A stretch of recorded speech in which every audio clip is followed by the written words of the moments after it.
المشاهدون الأكارم، أسعد الله مساءكم أينما كنتم بكل خير. من تلفزيون دولة إريتريا نحييكم ونقدم لحضراتكم نشرة أخبار هذا المساء، معكم فيها قاسم أحمد، والبدء كالعادة بأهم وأبرز العناوين.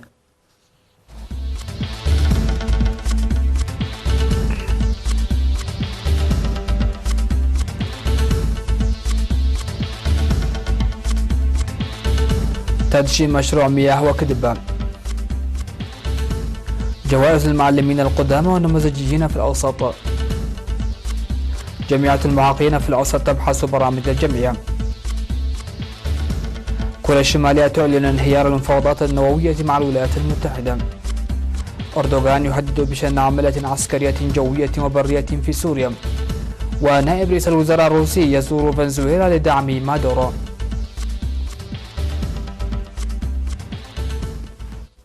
أهلا بكم إلى تفاصيل النشرة.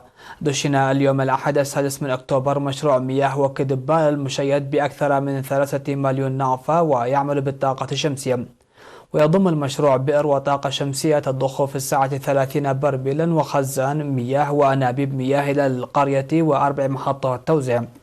وذكر في المناسبة المشكلة الملحوظة للمياه في وكدبة، وأن النساء كن يسرن مسافة حوالي 2 كيلومترين لجلب المياه. وأوضح مدير مديرية بريخ السيد تسفو في الساحسين أهمية مياه الشرب الصالحة للصحة العامة والأوضاع الاقتصادية والاجتماعية، داعيا السكان ترشيد الاستهلاك والإدارة الجيدة للمشروع.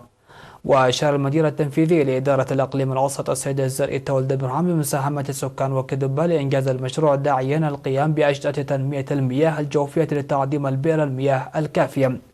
وشكر السكان الحكومة والشركاء لحل مشكلة مياه وكدبة، وسيعملون لاستدامة عمل المشروع هذا، ويقطن منطقة وكدبة حوالي 3000 مواطن.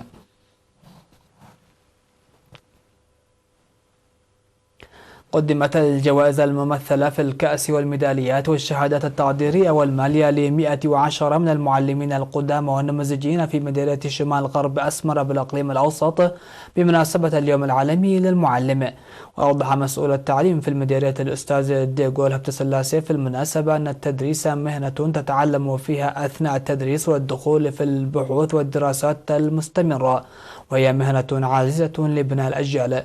وقال أن التعريف وتقديم الجوائز لحوالي 87 من قدام المعلمين الذين درسوا دون كلل ولا ملل لأكثر من 40 عاما و23 معلما من الشباب النموذجيين يشجع المعلمون الجدد.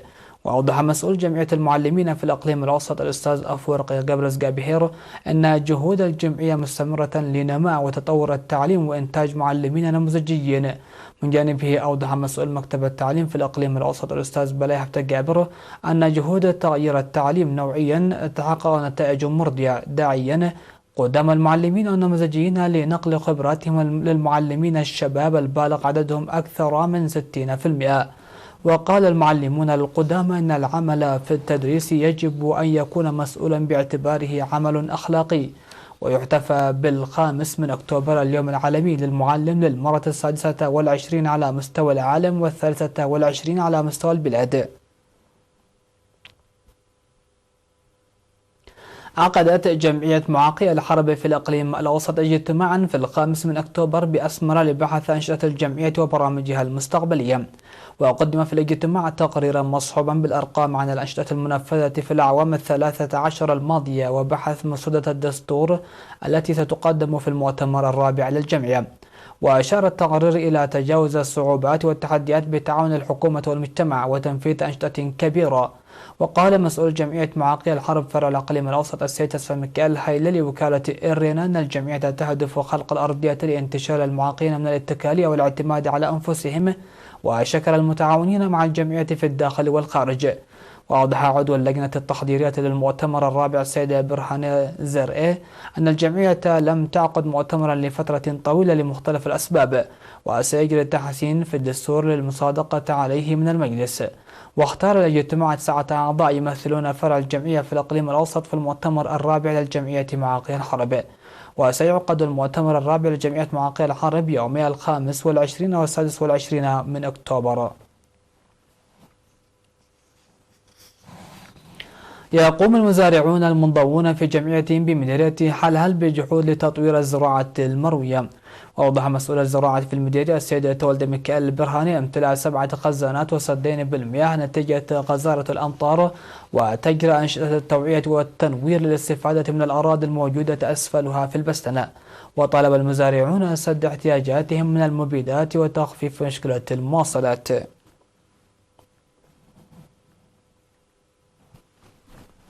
عقدت مدارس مديرية لوغو عنسبة اجتماعا في 3 أكتوبر لإصلاح القصور وتقوية العلاقة الثلاثية للدفع بالعملية التعليمية. وأوضح مسؤول التعليم في المديرية الأستاذ صاحي برهاني أن على المجتمع وأولياء الأمور خاصة المساهمة لتحسين أوضاع المدارس تدعيما للجهود الحكومية. وبحث الاجتماع أسباب الرسوب وتدني المشاركة ومتابعة العملية التعليمية والمعرفة الجيدة للنواقص والعمل لحلها. وقال مدير مديرية لوغو عنسبة السيد أبراهام حاغوس أن إدارته ستبدي التعاون اللازم للتعرف على جوانب الضعف الموجود في العملية التعليمية ونتائج الطلاب. الحقت الأمطار الغزيرة التي هطلت ل3 ساعات ونصف في ضاحية برع السولة بمدينة جنوب دنكاليا في الأول من أكتوبر، والفيضانات التي سببتها أضرارا بالمنازل والممتلكات، وقد غمرت المياه حوالي 100 منزل ولم تحدث الأضرار بالأرواح. كما أتلفت المياه وثاء مؤسسة التعليم والصحة، وانهارت أيضا 3 حفائر كانت مصدر مياه سكان برعسولة وعدا بورو، حيث طالب السكان لإيجاد حل عاجل. في غضون ذلك نفق جمل بسبب سقوط صاعقة في عد ناكاي على بعد 10 كيلومترات إلى الجنوب من برعسولة.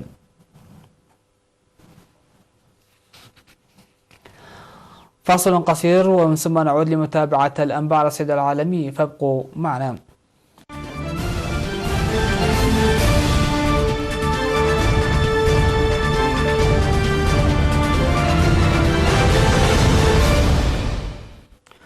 أهلا بكم مع الأنباء العالمية. حمل موفد كوريا الشمالية الولايات المتحدة مسؤولية إفشال المفاوضات حول البرنامج النووي لبيونغ يانغ التي كانت استؤنفت السبت في ستوكهولم بعد تعثر استمر أشهرا عدة.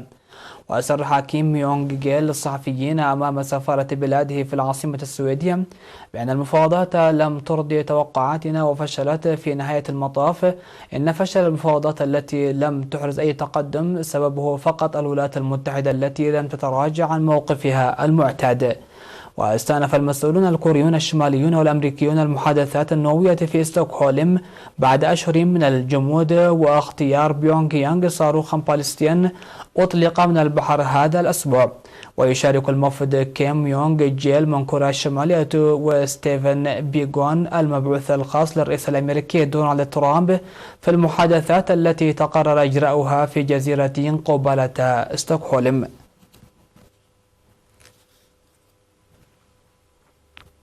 هدد الرئيس التركي رجب طيب أردوغان مجددا بشن عملية عسكرية جوية وبرية في سوريا تستهدف الحركات الكردية المسلحة التي تعتبرها أنقرة إرهابية.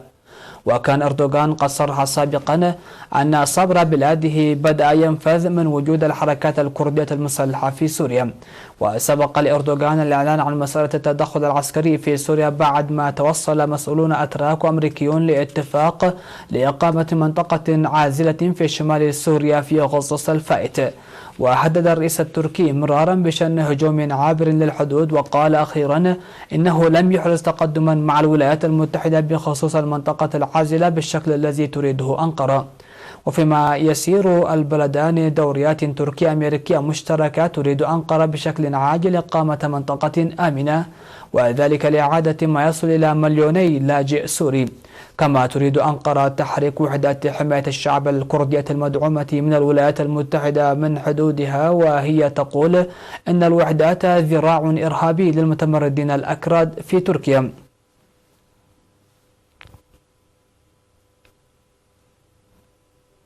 اجتمع بوري بوريسوف نائب رئيس الوزراء الروسي مع الرئيس الفنزويلي نيكولاس مادورو للتأكيد على دعم موسكو للزعيم اليساري الذي ساعده في البقاء في السلطة رغم الضغط الغربي عليه من أجل الاستقالة.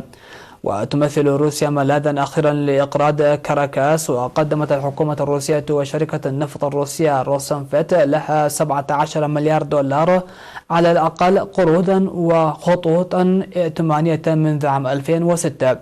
وفي الوقت الذي تعتبر فيه عشرات الدول الغربية واللاتينية مادورو رئيسا غير شرعي بسبب مزاعم عن تزوير الانتخابات التي جرت في 2018، كان الدعم الروسي والصيني له حاسما. وأكد بريسوف دعم موسكو لمادورو حتى على الرغم من أن دولا كثيرة اعترفت بزعيم المعارضة خوان غوايدو رئيسا لفنزويلا.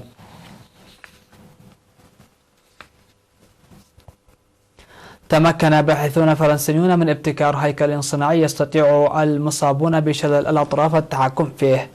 وبفضل تقنية متطورة في الولايات المتحدة تعتمد على زرع رفافات اصطناعية في الدماغ بإمكان المرضى المصابين بالشلل تحريك أيديهم. وبعد أن تدرب شاب مريض كان طريح الفراش على برنامج معلوماتي يحاكي الحركات لعدة أشهر من خلال شخصية افتراضية، أصبح هذا الشاب قادرا على التحكم بجسده الاصطناعي من خلال الأفكار. الطريقة الجديدة ابتكرها فريق بحثي بجامعة غرينتول الفرنسية، وقد استغرقت الأبحاث والتجارب المتعلقة بها 6 سنتين تقريبا. وقد نجحت الطريقة في تمكين مريض بالشلل كان يعاني من الشلل بداية من أكتافه وحتى أصابع قدميه من التحرك مرة أخرى باستخدام جهازا معقدا.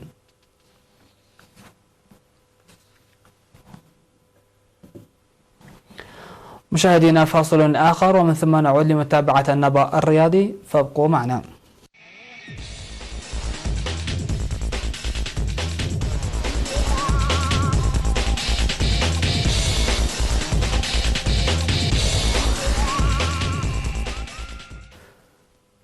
النبأ الرياضي. حصد منتخبنا الوطني لكرة القدم برونزية بطولة سيكافا للشباب لما دون 20 عاما التي اختتمت فعالياتها السبت 5 سبتمبر بأوغندا بعيد فوزها على نظيره المنتخب السوداني بهدف نظيف من مباراة ترتيبية.